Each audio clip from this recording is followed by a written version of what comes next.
तुम्ही स्वतः 70,000 कोटीचा घोटाळा केला, स्वतः तुम्ही आज उपमुख्यमंत्री पदावर, अर्थमंत्री पदावर आहे, तुम्हाला त्या पदावर राहण्याचा अधिकार नाही. अजित पवार तुम्ही जातीवादी आहात, अजित पवार तुम्ही लबाड आहात, अजित पवार तुम्ही स्वतःच्या सहकार्याला संपवणारे आहात.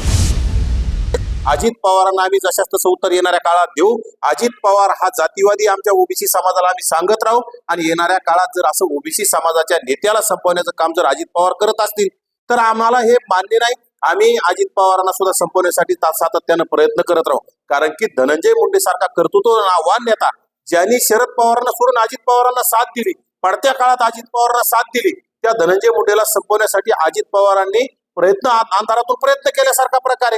म्हणजे तुम्ही आंदेकरच्या पत्नीला कुठेतरी कुटुंबातील व्यक्तींना, गुंड आंदेकरांच्या कुटुंबातील व्यक्तींना उमेदवारी देता आणि तिथं जर गुंडाला तुम्ही अभय देत असतील तर धनंजय मुंडे काही गुंड नाहीत. धनंजय मुंडेच्या एखाद्या कार्यकर्त्याने जर गुन्हा केला असेल तर धनंजय मुंडे गुन्हेगार कसे असू शकतात?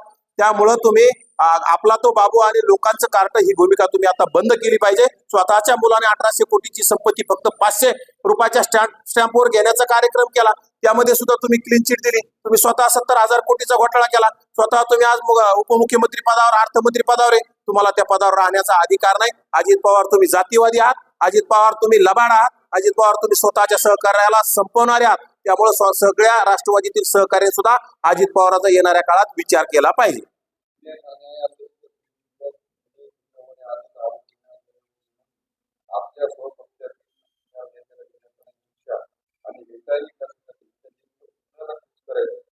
अजित पवारांना खरं तर हे जाणीवपूर्वक शरद पवारांना आणि सुप्रिया सुळेंना खुश करायचंय. हे सगळे एकच आहेत. आज धनंजय मुंडेला संपवण्यासाठी सुप्रिया सुळेंनी 60 कोटींची मीडिया ट्रायलसाठी सुपारी दिलेली आहे.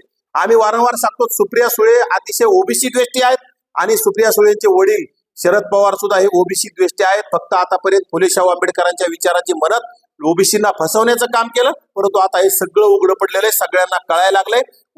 बीडमध्ये वेगळा न्याय आणि पुण्यामध्ये वेगळा न्याय हा चालणार नाही.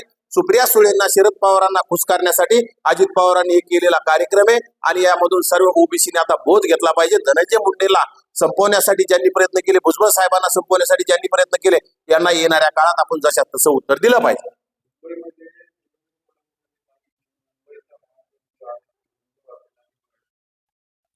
अद्याप त्याच्यामध्ये आपल्याला काही बोलता येणार नाही. ह्या राजकारण्यांचा आजच्या घडीला काही भरोसा राहिलेला नाही.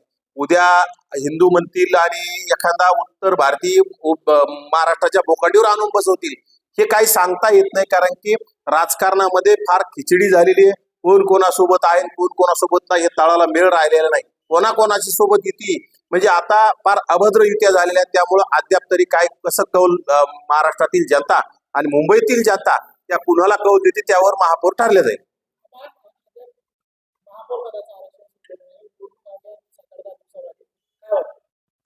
सुटल ना आता.